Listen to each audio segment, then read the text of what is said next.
And then there was one. For the last 2 weeks, the AFC North has been the subject of real change in the head coaching position. The Browns fired Kevin Stefanski after 6 years. The Ravens parted ways with John Harbaugh after 18 years. And Mike Tomlin has decided to step down as Steelers head coach after 19 years. This shakeup within this division only leaves one coach that's oddly safe, Zac Taylor, who is the Cincinnati Bengals head coach. Zac Taylor is safe for now. Just because a head coach is safe from getting the axe, unlike the rest of the division, which in this case the AFC North, that doesn't mean that a team such as the Bengals could soon follow suit and make a change also. Depending on who the Browns, the Ravens, and the Steelers put in as head coach, it's safe to say that this is literally Zac Taylor's time to run the division. But if the other teams hire a head coach that's been a powerhouse candidate or a powerhouse coordinator elsewhere, it won't be easy for Zac Taylor and the Bengals to skate on ice. Because it's going to be a lot tougher. And not to mention, I said the head coaches have changed in the division. Not so much the team when it comes to the players. Let's be really honest here. Throughout his almost 7-year stint with the Bengals, Zac Taylor for the most part is an underwhelming head coach. His coach record is a total of 57, 65, and 1. He's 52, 63, and 1 in the regular season and has a postseason record of 5 and 2.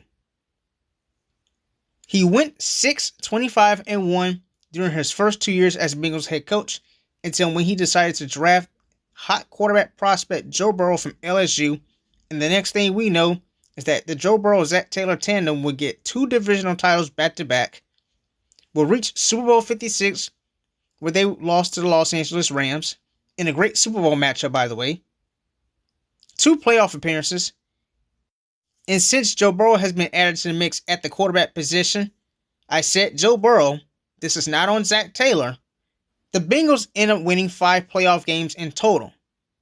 All that was not on Zac Taylor. He only was good because he had Joe Burrow and had some decent defenses. If you take those things away from Zac Taylor, he's just your average head coach. In which he did show when he was coaching up Jake Browning and Joe Flacco this past season.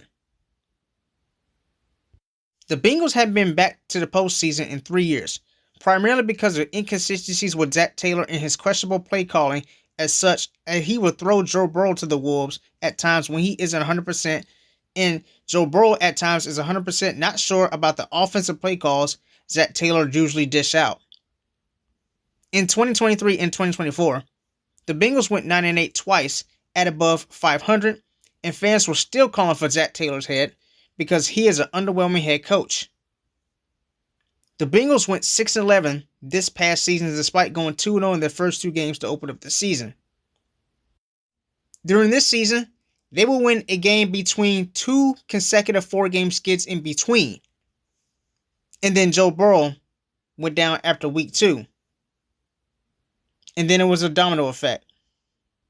And Zac Taylor had to work with Jake Browning and journeyman Joe Flacco. And those two didn't make anything better. It kind of furthered the situation about Zac Taylor's job security, in which that is still a subject to this day going into the offseason for the Cincinnati Bengals. That was until the Cincinnati Bengals has made their decision to bring back Zac Taylor for the next season. I'm just going to conclude with this. I'm not going to be long. As the rest of the AFC North have suffered a monstrous shakeup at the head coaching position, for some weird reason, Zac Taylor is able to keep his job and he isn't that good without Burrow at quarterback. With him being the only head coach to survive the shakeup in the AFC North division, the pressure division-wise is on him and this team. If other teams hire a candidate that hasn't learned enough to be head coach material, then we can say that Zac has this division on lock for the next couple of years. Other than that, If they hire a candidate that's been around the track so many times, whether it's offensively, defensively, special teams, it's not going to be really easy on Zac Taylor in the Cincinnati Bengals. So if I'm Zac Taylor right now about job security, I wouldn't be celebrating right now as the lone survivor, because that could come and bite me back in the you-know-what. That's going to be it for this NFL edition of the Eli Speaks Show. This was just a hot take I came up with the last minute about Zac Taylor being the only lone coach to survive the AFC North shakeup, because it really just dawned on me like a couple of minutes ago before I even made this episode. Because I was like, wait a second. Mike Tomlin's out. John Harbaugh's out. Stefanski's fired. And then we forgot that Zac Taylor is still in the nick of things in the AFC North. It's just weird. I mean, think about it.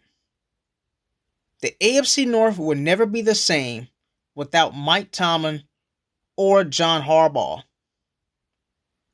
People didn't really care much for Stefanski. Anyway, and as always, please like, comment, share, subscribe, and thanks for listening.